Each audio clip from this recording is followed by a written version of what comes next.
Hello, and welcome to the fourth part of my import guide for the Switch version of Monster Hunter Double Cross.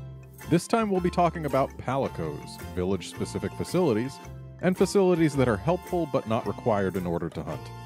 For starters, we need to get Palicoes. To do that, we can talk to Catalina or any of the feline grannies in the other towns. In their menus, the first option is to hire felines.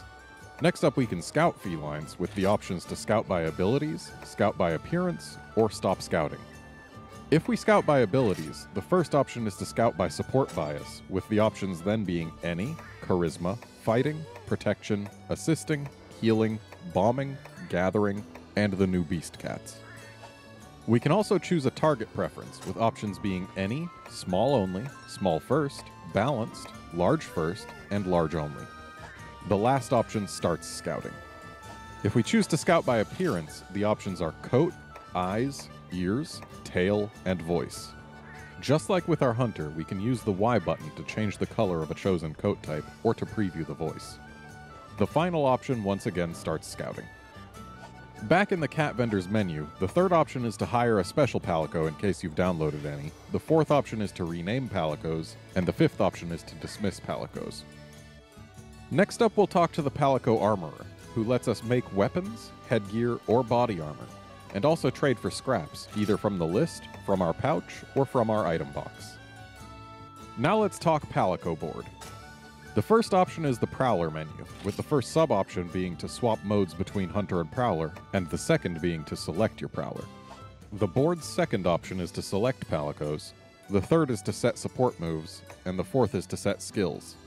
Then we can manage equipment, where we can select equipment, arrange equipment, sell equipment, change clothing, and finally change armor pigment.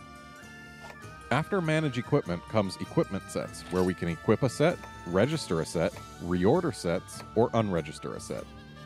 Following equipment sets is train Palicoes, and finally dismiss Palico. Now let's talk to our housekeeper, as they conveniently give us access to all the other features we'd find in the Palico Ranch. First up in our housekeeper's menu is Meowster Hunters, followed by Trader, where we can order items, browse wares, or complete villager requests. Under Order Items, we have the options to request a trade or to view our inbox. Under Browse Wares, we're presented with 4 options. There are trade goods, which cycle after every quest and sometimes go on sale.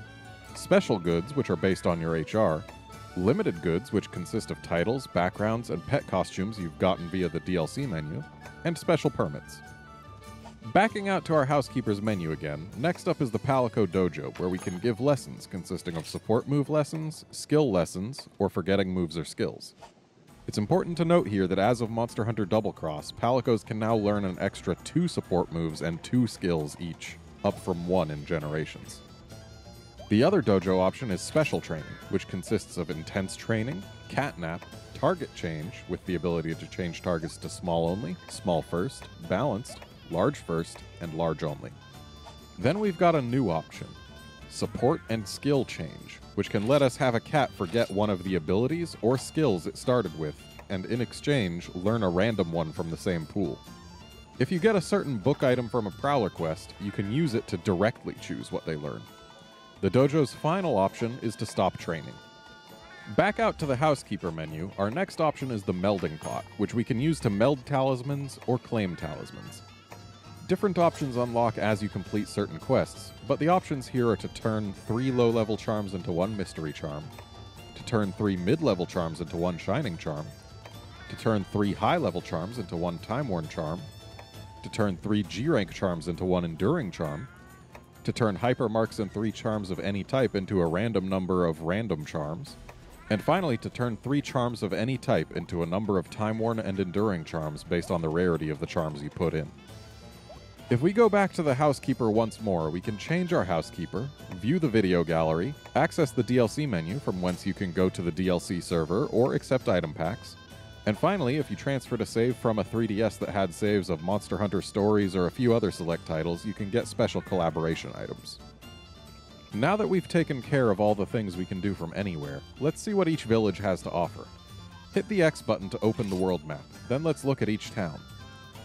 For Berna, the options are to travel to Berna, travel to our house, travel to the Palico Ranch, or go back. For Kokodo, we can travel to Kokodo, travel to our house, or go back. For Poke, we can travel to Poke, travel to our house, or go back. And for Yukumo, you guessed it, we can travel to Yukumo, travel to our house, or go back. Since melding can now be handled by our housekeeper, Kokodo no longer has any unique facilities for us. Berna lets us talk to the proprietress to come up with recipes using any ingredients we've found, and we can also pet Mufas. Yukumo lets us sit in the footbath, and on rare occasions get items for doing so. And Poke lets us talk to this cat to go to the cave with the sword so we can use Elder Dragon Bones to mine that for dark pieces and dark stones. In every town in the game, we can find the Flight Attendant, who can take us from place to place, or more importantly, issue a hunter call, which lets local hunters see that you're recruiting for local multiplayer. Let's take another look at the world map. For both the hub and the pub, our options are to open communication options, travel to that area, travel to the prep area, or go back. The pub does have one unique service in the form of Little Milsey, Catalina's younger sister and deadly shopkeep/jukebox combo. The first option is to trade Horns coins, which we can receive from G-Rank quests, for items or deviant permits. These items are important because several of them can only be gotten from Milsey. These 7 stones are required in order to transmogrify our gear. They're for hunter helms, chests, gloves, waists, and legs, then for Palico head and body armor. On the next page, we can see some stones that are required to level up some weapons and armor into G-Rank, or to upgrade them to the limit. And then a few tickets you can't easily get elsewhere. Milsey's second option in her main menu is to change the music playing in the pub.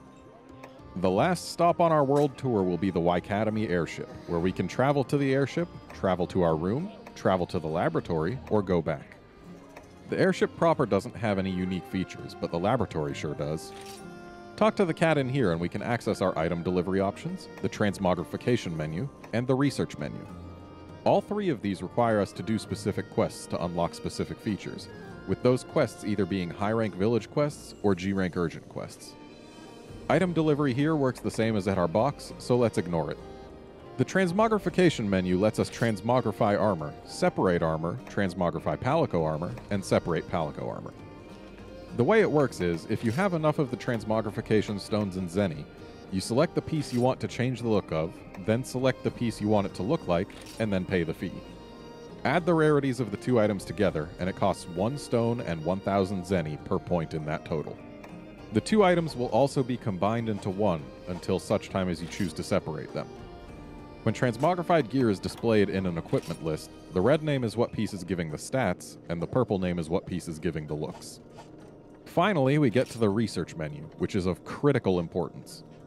As you do high-rank village quests or G-rank quests, you'll unlock more options here, and you use Valfalk scales you can find on the ground in nearly any quest in the game as currency.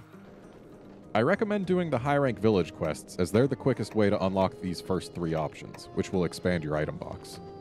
This is absolutely necessary as you rank up, since you'll be fighting so many different monsters across the 3 ranks that their parts simply cannot fit into your box all at the same time.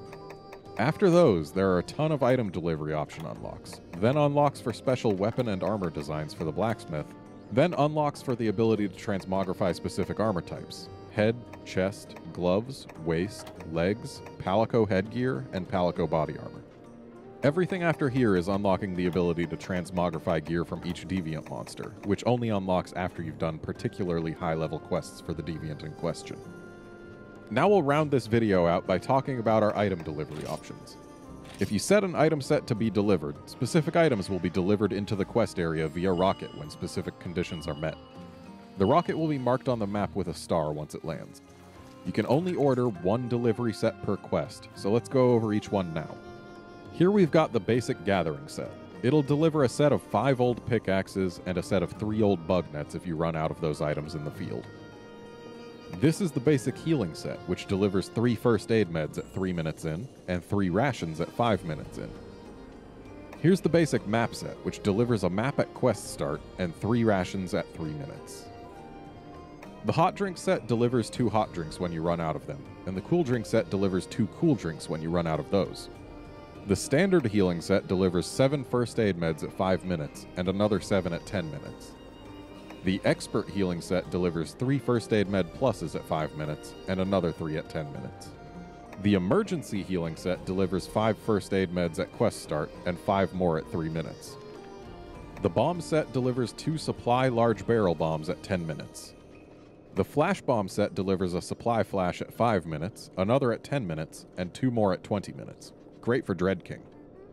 On page 2, the Life Powder Set delivers 2 Supply Life Powders at 5 minutes. The Capture Set delivers a Supply Shock Trap at 10 minutes, and 3 Trank Bombs when you perform the Oh Yeah gesture. The Antidote Set delivers 5 antidotes when you run out of antidotes. The Dung Bomb Set delivers 3 Dung Bombs when you're in combat with 2 large monsters at once. The Farcaster Set delivers a Farcaster when you complete a subquest. The Emergency Pickaxe Set delivers 5 Iron Pickaxes when you run out of them, and the Emergency Bug Net Set delivers 5 Bug Nets when you run out.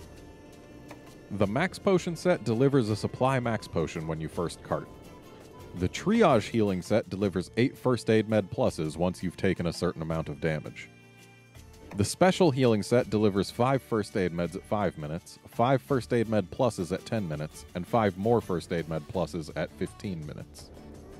On page 3, the Special Life Powder Set delivers 2 Supply Life Powders at 5 minutes, and 1 more at 10 minutes. The Hunting Set delivers 2 Supply Hunter's Drinks at 5 minutes. The Special Max Potion Set delivers a Supply Max Potion on each of your first 2 carts. And finally, the Special Action Healing Set delivers 5 First Aid Med Pluses when you use the Oh Yeah gesture. And with that, this part of the import guide is done. Next up, I'll be covering the pre-quest ritual and key quests, plus some special quest conditions. See you then, friends.